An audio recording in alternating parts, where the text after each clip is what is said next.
नमस्कार, मैं हूं पंकज झा। यूपी की राजनीति को लंबे समय से जानने और समझने की कोशिश कर रहा हूं, लेकिन यूपी की राजनीति में एक ऐसे भी किरदार हैं जिनको समझना मुश्किल ही नहीं, कभी कभी लगता है नामुमकिन भी है। और ऐसे ही किरदार का नाम है सुहेलदेव समाज पार्टी के अध्यक्ष ओम प्रकाश राजभर। आज हम बात करेंगे ओम प्रकाश जी से ही और जानेंगे कि 2024 के चुनाव के लिए कैसे कैसे वो पैंतरे बदल रहे हैं। ओम प्रकाश जी, स्वागत है आपका। Thank you sir. सब ठीक ठाक है ना? बहुत बढ़िया है। ओम प्रकाश जी, आप एक खांटी पॉलिटिशियन हैं। मैं लगातार आपको देखता रहता हूं, कभी बिहार पहुंच जाते हैं, कभी मुंबई पहुंच जाते हैं, कभी यूपी में खाली नहीं बैठते, हमेशा आप कुछ न कुछ करते रहते हैं। लेकिन एक नई बात आप जी, आप ही से सीख रहा हूं। अरे क्या बात करते हैं, मैं तो आपको समझने की कोशिश कर रहा हूँ, सीखने की बात कर रहे हैं। ओम प्रकाश जी, कभी कभी लगता है मुझे आपको देखकर कि जैसे तालाब में पानी ठहरा हुआ है तो आप कंकड़ मार के कुछ देखना चाहते हैं। इस तरह की पॉलिटिक्स आप करते हैं क्या? नहीं, ऐसा कुछ नहीं है। जिधर भी जाते हैं उधर जो आजादी के 75 साल में जो वंचित लोग हैं शिक्षा, स्वास्थ्य, रोजगार, नौकरी से, उनके बीच में जब जाता हूं तो कुछ करके आता हूं। उनको एहसास करा के आता हूं कि भाई आप शिक्षा के लिए लड़ो। जब तेलंगाना में एक समान अनिवार्य फ्री शिक्षा 4 करोड़ आबादी में केजी से पीजी तक 2 लाख बच्चों को डॉक्टर, मास्टर, इंजीनियर, कलेक्टर बनाने के लिए निःशुल्क शिक्षा दी जा सकती है, तो वो व्यवस्था पूरे देश में लागू क्यों नहीं हो सकती है? हम एक बात इस बात से हल ओम प्रकाश जी एक बात कहना चाहते हैं। अभी सारी पार्टियां, मतलब राहुल गांधी की संसद की सदस्यता चली गई है, कमोबेश पूरा विपक्ष एक होने की जुगाड़ में है। पहले एक मोर्चा बन रहा था जिसमें गैर बीजेपी, गैर कांग्रेस की बात हो रही थी, अखिलेश यादव, ममता बनर्जी कर रहे थे। सबको पता है कि यूपी में लोकसभा की 80 सीटें दांव पर है। यहाँ जो अच्छा करेगा उसी को दिल्ली में सत्ता मिलती रहती है, ऐसी कहावत है। आपने एक नई बात कह दी है। आप पिछले चुनाव में, विधानसभा चुनाव में अखिलेश यादव के साथ थे, फिर बीच में बीजेपी के साथ नजदीकियां देखी गई।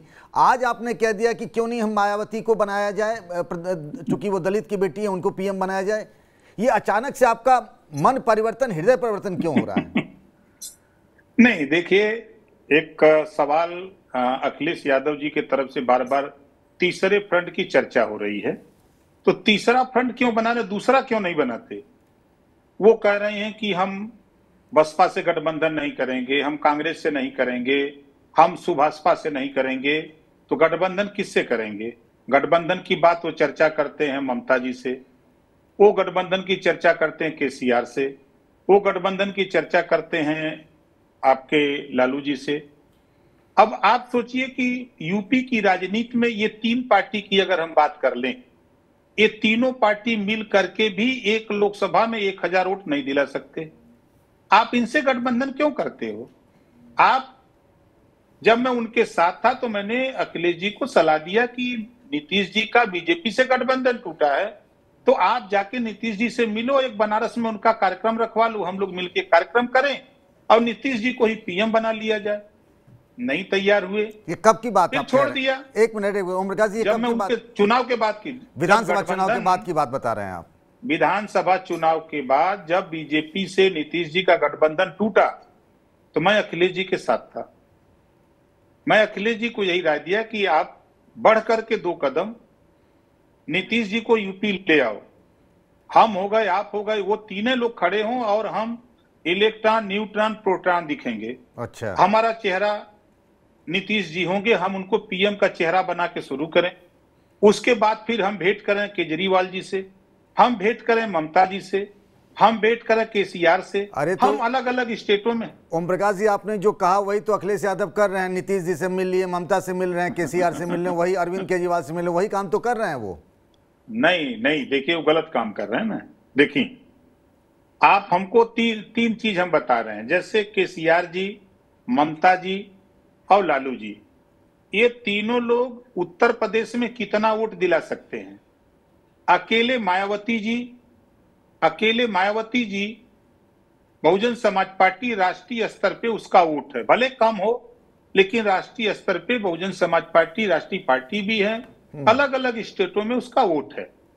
कांग्रेस पार्टी बेशक यूपी में कमजोर हम मान सकते हैं, लेकिन राष्ट्रीय स्तर पे वो राष्ट्रीय पार्टी है, एक उसका अलग अलग जनाधार है, कई स्टेटों में उसकी सरकार है। आप कांग्रेस से बात नहीं करोगे, आप बहुजन समाज पार्टी से बात नहीं करोगे। यूपी में जिनके पास वोट है, भले वो वोट 4% हो, 5% हो, 3% हो, आधे % हो, आप उन लोगों से बात नहीं करोगे।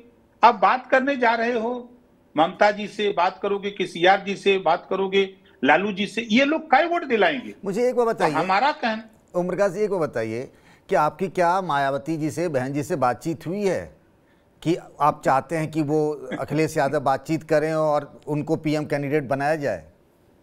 नहीं, मेरी किसी से कोई बात नहीं। मेरा अपना व्यक्तिगत सुझाव यही था कि जो थर्ड फ्रंट की बात अखिलेश जी कर रहे हैं, वो थर्ड फ्रंट का नाम लेना बंद कर दें, सेकेंड फ्रंट बनावें। जितने लोग बीजेपी के खिलाफ चुनाव लड़ने वाले लोग हैं, जो बीजेपी को सत्ता से बेदखल करना चाहते हैं, जो ऐसे लोग हैं, ऐसे लोगों को एक साथ इकट्ठा करके आमने सामने फाइनल मैच खेलो। आप थर्ड प्लेयर बनकर के क्या दिखाना चाहते हो? अभी थर्ड प्लेयर बनोगे तो अभी सेकेंड किसको बना रहे हो? आप उन्हीं के हिसाब से अगर अखिलेश जी की बात मान लिया जाए तो आप अपने को तीसरा मोर्चा बता रहे हो। अब मैं दो सवाल करूंगा। ओम प्रकाश जी, दो सवाल है। पहला ये कि कांग्रेस पार्टी की तरफ से ये कहा गया कि ये जो थर्ड फ्रंट बनता है तो उससे फायदा एनडीए को होता है, आप भी यही कहना चाह रहे हैं? नहीं, उससे फायदा एनडीए को, थर्ड फ्रंट जो है उससे फायदा 100%, मैं उससे सहमत हूं आपकी बात से कि जो थर्ड फ्रंट बनेगा उससे फायदा सीधे सीधे एनडीए को होगा। अब क्योंकि यूपी में 80 सीटें हैं, ये थर्ड फ्रंट बन करके यूपी में क्या कर लेगा? एक सीट बता दीजिए जहां ये मजबूती से चुनाव लड़े। हम पूर्वांचल की 28 लोकसभा सीटों पर एक सीट आप खाली बता दीजिए। 80 लोकसभा सीटों पर इस थर्ड फ्रंट की बात करें तो मुसलमान के भरोसे खाली समाजवादी पार्टी है कि मुसलमान के भरोसे, मुसलमान आपके भरोसे पड़ा हुआ है। ओमप्रकाश जी, मोटे तौर पे मैं अगर ये समझूं तो आप चाहते हैं कि बीजेपी के खिलाफ पूरा विपक्ष एक हो जाए और सब लोग ये तय कर लें कि मायावती को पीएम का चेहरा बनाना है विपक्ष की तरफ से, यही बात है आपकी? देखिए, मेरा यही कहना है कि जैसे मैंने पहले अखिलेश जी को सुझाव दिया कि आप नीतीश जी को पीएम का चेहरा बनाओ, आप शुरू करो, एक एक जोड़ते जाओ। आप ये बात, आप सब लोग बारी बारी मायावती जी से मिलो, आप ये प्रस्ताव लेके जाओ मायावती जी के यहाँ कि नीतीश जी चेहरा हैं, आप इसमें शामिल हो जाओ। अगर आप बीजेपी को हराना चाहती हो, अगर वो नहीं शामिल होती है तो सब लोग मिलकर के कहो चलो हम आप ही को चेहरा मानते हैं, आपके पास वोट भी है। आज मायावती जी खड़ी हो जाए तो उनके पास अकेले 22% वोट के साथ खड़ा हो जाएगा, अकेले। आपकी बात से मुझे ओमप्रकाश जी, आपकी बात से ये लगा कि आपकी पीएम पद के लिए पहली चॉइस जो है वो नीतीश जी हैं, बहन जी मतलब मायावती जी सेकंड चॉइस हैं, यही आप कह रहे हैं? नहीं, मेरा ये सेकंड फर्स्ट नहीं, अगर उस दृष्टि से आप कहें तो मायावती जी हमारी first prime minister first choice है, इस नाते कि सामान्य वर्ग हो गया, बैकवर्ड हो गया, अब दलित का नंबर, अनुसूचित जाति जनजाति SC ST का नंबर आ गया, उस नंबर में नंबर 1 पर मायावती जी हैं, नंबर 1 पर। मेरा कहने का तात्पर्य कि हम जब अखिलेश जी से कह रहे थे कि नीतीश जी को लेके चेहरा बनाओ, जब चेहरा बन जाते हैं, सब लोग मान लेते हैं तो अच्छी बात है। अगर बात नहीं बनती है तब सब लोग मायावती जी, अगर उस समय उस मोर्चे में नहीं आती हैं तो सब लोग मायावती जी के पास जाओ और सब लोग मायावती जी को ही चेहरा बना लो। मुझे ना ये जो ओम प्रकाश राजभर नाम के व्यक्ति हैं, राजनेता हैं, इनकी बात समझ में नहीं आती है। आप गए मुंबई, सुनिए तो सही, आप गए मुंबई, वहां मिल लिए उद्धव ठाकरे से, बीच में बीजेपी नेताओं के साथ दिख रहे थे, अब अचानक से आप कह रहे हैं कि मायावती जो है उनको पीएम कैंडिडेट बनाया जाए, मतलब क्या समझा जाए? बीजेपी से आपका मोह भंग हो गया क्या? नहीं, हमारा किसी से मोह भंग नहीं है।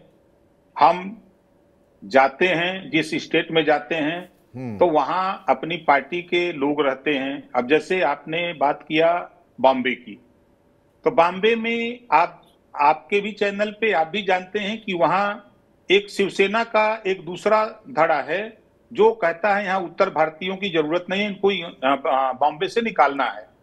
तो जो भी उपद्रव होता है ये उत्तर भारतीयों के साथ जुल्म जाती होता है। इस बात को लेके मैं जब CM थे उद्धव ठाकरे जी तब भी मैं मिला था, उसके पहले भी मिला था, और इस बार भी मैं बॉम्बे गया था अपनी पार्टी के कार्यक्रम को लेके, उस समय भी मिला तो उद्धव ठाकरे जी ने कहा कि ओम प्रकाश जी, बीएमसी के चुनाव में हमारा आपका गठबंधन हो जाता तो हम बीएमसी का चुनाव जीत जाते। हमने कहा कि बिल्कुल, हमको यहाँ सरकार थोड़ा बनानी है, हमें तो अपने लोगों को सुरक्षा चाहिए।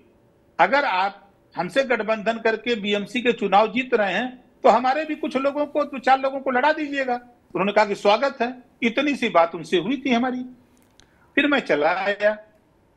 अब मुझे मैं जहां भी जाता हूं तो यही अपने लोगों के हित के लिए तो सोचता। लोग कहते हैं कि ओम प्रकाश राजभर ने बीच बीच में एक सुर्रा छोड़ देते हैं। देखिए, अब लोगों का अलग विचार है, हमारा अपना विचार है। अच्छा, मुझे हमारी अपनी जो सोच है, देखिए। हाँ। जी हाँ, अपनी बात कहिए, कहिए ना। नहीं, हमारा अपना सुझाव है कि उत्तर प्रदेश और बिहार के लोग जहां जहां हैं, खासतौर से इंडस्ट्रियल एरिया में हैं, जो रोजी रोटी की तलाश में गए हैं, हम उन इलाके में जाते हैं तो उन इलाके में रहने वाले जो राजनेता हैं, जिनका प्रभाव है, तो उनसे इस नाते मिलते हैं कि उनके ऊपर कोई मुसीबत हो, कोई आफत हो, तो उनको उम्मीद ओम प्रकाश राजभर से बहुत हो गई है, तो हम उनकी मदद कैसे कर सकते हैं। आज मुझे अगर दिल्ली में आज मुझे अगर दिल्ली में मदद करनी हो, तो हमको तो मदद लेनी होगी केजरीवाल की। हम केजरीवाल जी से नहीं मिलेंगे, संजय सिंह से हम संबंध नहीं बना के रखेंगे, तो दिल्ली में अपने लोगों की मदद कैसे करेंगे। मैं एक चीज आता हूं, आज हम अगर यूपी, मैं लौट के आता हूं 2024 के चुनाव पर। 2024 के चुनाव में ओम प्रकाश राजभर कहां खड़े मिलेंगे मुझे? देखिए, अभी लोकसभा का चुनाव दूर है। अभी हमारी कोशिश हो रही है कि ये थर्ड फंड न बने, सेकेंड फंड बने। सेकेंड फंड अगर बन जाता है, उन लोगों को महसूस होता है कि ओम प्रकाश राजभर की भी जरूरत है, तो ओम प्रकाश राजभर उनके साथ जाने को तैयार रहेगा। अगर ये थर्ड फंड बनाएंगे तो फिर चुनाव लोकसभा का जब 2-3 महीना रहेगा तो फिर हम देखेंगे कि थर्ड फंड के क्या हाल है, सेकेंड फंड की क्या हाल है और फर्स्ट फंड की क्या हाल है, तब उस पर विचार करेंगे। मतलब तीनों आपने रास्ता खोल रखा है कि बीजेपी की भी दुकान है, सेकंड में कांग्रेस की दुकान है, एक थर्ड फंड की भी दुकान है। जहां मामला सेट होगा ओम प्रकाश राजभर की गाड़ी वहां खड़ी हो जाएगी, यही मामला है ना? नहीं, हम तो कह रहे हैं ना। हाँ। ये थर्ड फंड क्यों बना रहे हैं, सेकंड फंड क्यों नहीं बनाते? अरे महाराज, कैसी बात कर रहे हैं बनाने वाले लोग हैं। आप कैसी बात कर रहे हैं? सेकंड फंड कैसे बनेगा? राहुल गांधी कह रहे हैं कि समाजवादी पार्टी की जो सोच है वो राष्ट्रीय सोच नहीं है। आपने सुना होगा राहुल गांधी के बयान को। मैं सुना हूं। सुने आप? अखिलेश यादव ने कहा मेरे लिए कांग्रेस और बीजेपी एक जैसी है। आपने ये भी सुना होगा? सुना है। तो अब बताइए कहां से एक हो जाएंगे दोनों?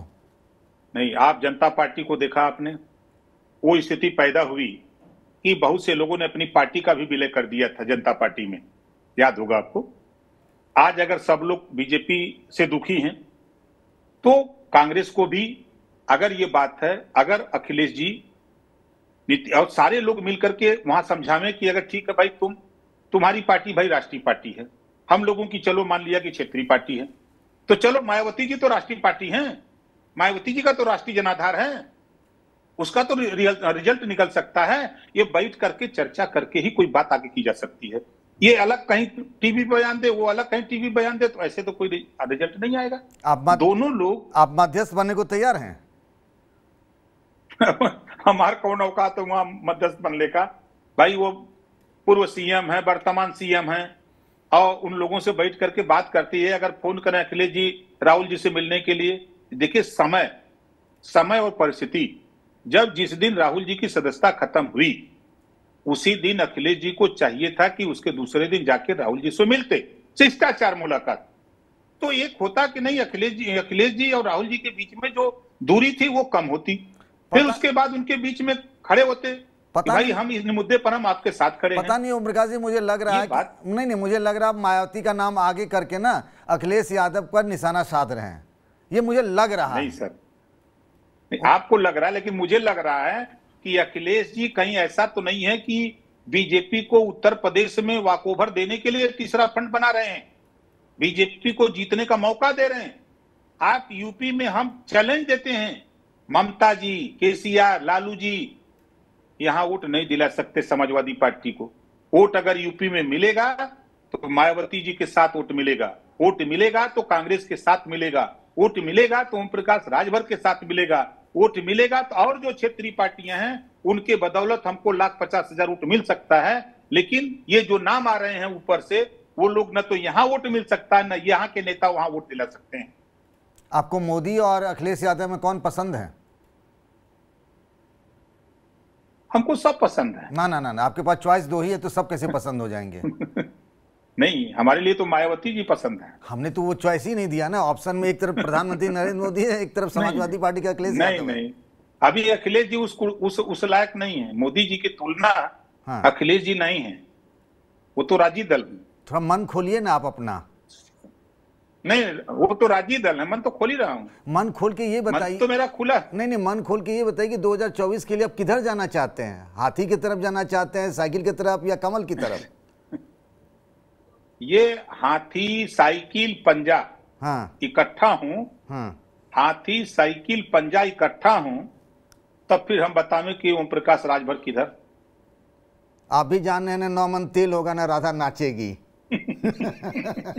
नहीं, ऐसा नहीं है, ऐसा नहीं है। हाँ। देखिए, राजनीति में सब कुछ संभव है। मैं मानता हूं, आपसे मैंने सीखा। ये मानता हूं मैं, लेकिन आपको लग रहा है आप ही ने मुझसे कहा था कि समय सबको मजबूर करता है।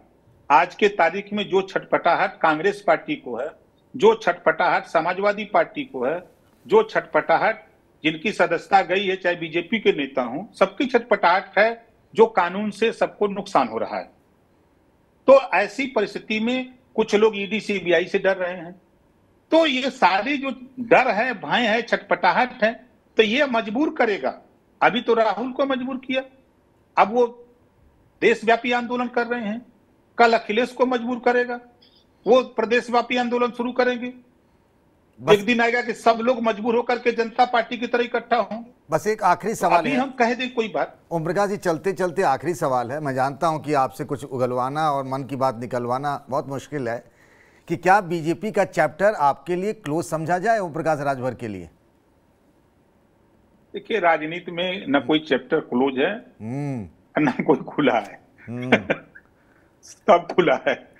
अभी हमारा प्रयास है कि मायावती जी और सोनिया जी ये गोल बने, सेकेंड लाइन खींचा जाए, थर्ड लाइन न खींचा जाए। मेरा अपना ये सोच है। चलिए, बहुत बहुत धन्यवाद, आपने हमारे लिए समय निकाला ओम प्रकाश जी।